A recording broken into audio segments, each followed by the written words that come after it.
right, after a short break, we are back live and direct on the beach at Aliso, getting things fired up. And what's coming up next, y'all, is the women's professional division. We'll start things off here in Heat A. A is in Apple, or Heat number 1.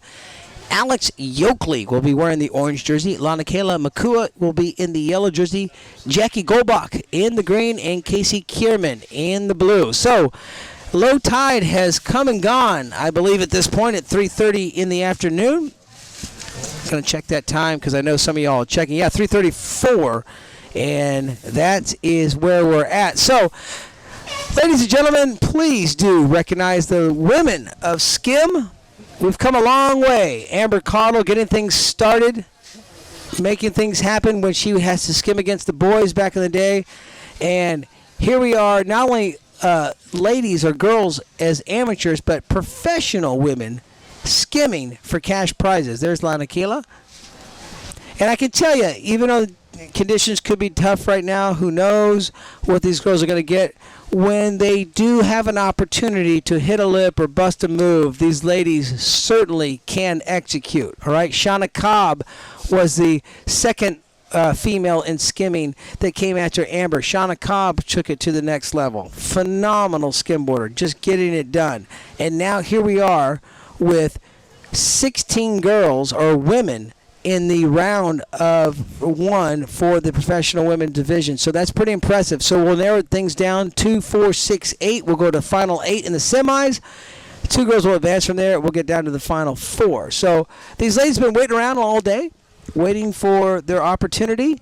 And they do realize that they should have their center stage, but they do realize they come after the men. But we always give the ladies a skim their opportunity to shine, and tomorrow and Sunday we will give them their opportunity to shine with their final in front of the big audience. So pro women coming up next will be Jasmine Hamilton, Jen Jacobs, Amber Torrabella, and Kayao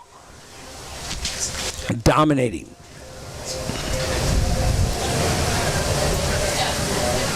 So what you'll see with this setting sun here at Aliso Beach, for those who've been watching all day, and many of you have been tuned in since about 9 a.m., still a little glisten right now on the surface, but no wind to speak of. Very, very, very light wind at Aliso. Kind of unheard of. Nice drop there in the green.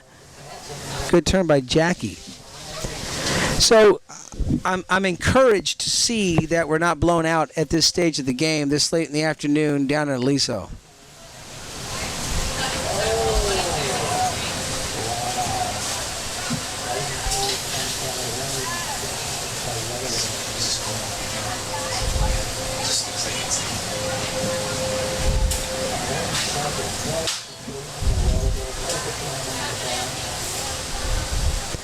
Okay, so I had a little challenge I set out there for our viewers earlier. When was the first professional event that Chris Henderson won? Now, you have to remember that this Victoria contest in the professional circuit did not come about until 1987. That was the debut. Tom Traeger wins in 87. He wins in 1988. 1989, he was in the final going for the three-peat, and Kurt Westgard knocked him out, besides Worm knocking him out in third place, but whatever, we won't talk about that. But what's really cool is Cam Hamill has been giving me some of the stats, so I was wondering, when did Hendy win? Because Hendy won so many contests, but did he win as a professional? That was the question.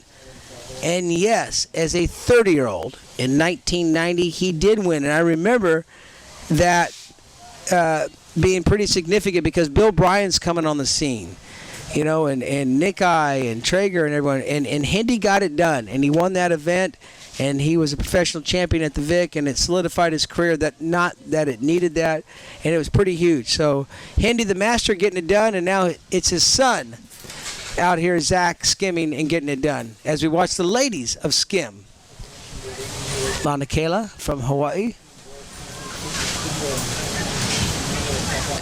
Tough conditions. Nice turn, you guys. I'm telling you, right there, just the drop alone, right behind her, and the glare is fighting me with the color there in the green is Jackie Golbach. late afternoon here on the West Coast or anywhere with skimming in particular, that glare starts to get into your eyes. You got the setting sun, so you're looking at the surf. You're trying to look at the horizon line, trying to find out what's behind the wave maybe you want to go, and it gets a little glary and kind of tough, and that's never easy. So late afternoon right now for these ladies, they've been waiting all day, jumping out here. This heat is as important to them as any heat you'll see throughout this weekend. So let's recognize that and give them the props. Look at that little shove 180. Nice attempt by Jackie Golbach. How do you do that? Teach me. Looks like Lana Kayla.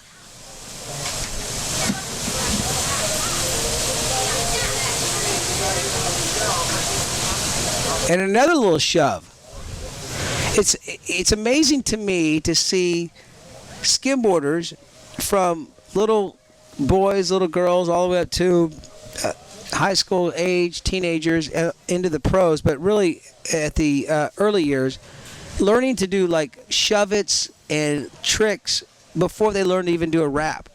And that's fine and dandy, but it amazes me, like, wow, you can do that, but then the fundamentals of skim. But I'm impressed because personally I could never pop, shove, and do any of these little tricks, and the ability to kick their board out, look at that turn, is amazing. But what happens is once they learn those little subtleties and they start doing the wrap turns, these young athletes become very progressed very, very fast, and they're riding equipment that is very, very progressive, very light, very maneuverable, and the whole thing is a trickle-down effect.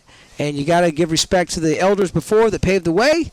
And here we are, 2015 39th Annual Victoria World Championships of Skimboarding.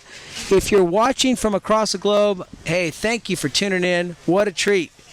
Look at that turn right there by Jackie.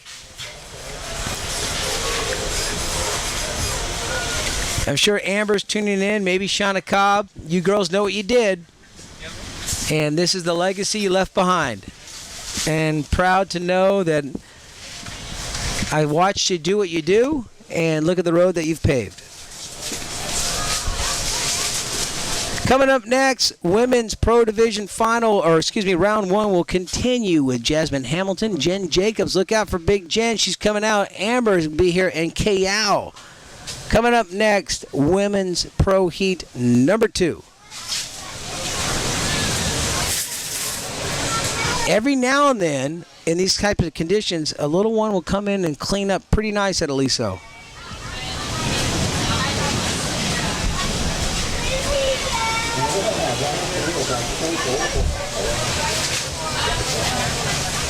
I want to thank our lifeguards for doing the hard work they do each and every year down here, maintaining the beach. Once again, the lifeguards watching the beach, we want to thank you very much for your support of our contest. Got some surf, you guys. Check it out. Lines on the horizon. I hope this swell holds up through tomorrow. Tomorrow morning is going to be pretty epic. I think it's going to be really nice in the morning. We had a high tide this morning at 3:30, or excuse me, a low tide at 3:30 a.m., so add an hour. So tomorrow about 4:30, it was a negative tide really, really early, middle of the night. The potential problem is 9:50 a.m. today, which will be about round that up to 11 tomorrow. Watching the turn there in the green by Jackie. The high tide is in and around the 5-foot range, and that will shut Aliso down, and that'll bring out the trough. So some windows of opportunity still exist, but early morning start tomorrow will be paramount. Need to get everybody down here, get them suited up and ready to go. Early start. And I'd love to see these women get an opportunity early in the morning with the men's professional division to take advantage of the really good conditions.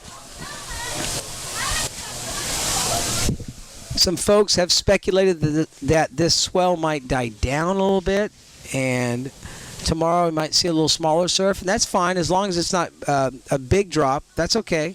We'll deal with it.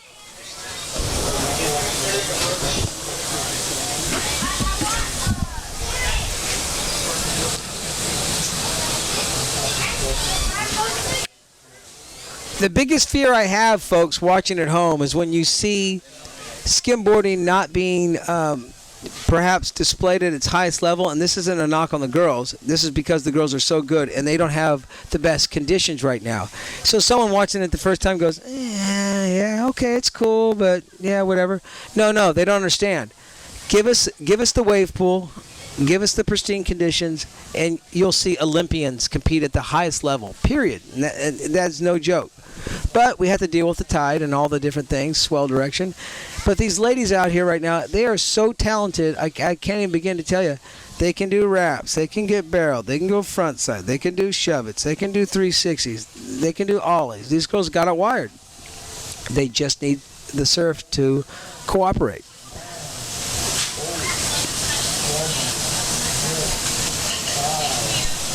And that's going to wrap up heat number 1 here in the Women's Pro Division. If I was standing on the scaffolding, I would demand everybody to clap their hands. So if you're sitting at home, please do that. Coming up next, Women's Professional Division, Heat B as in boy.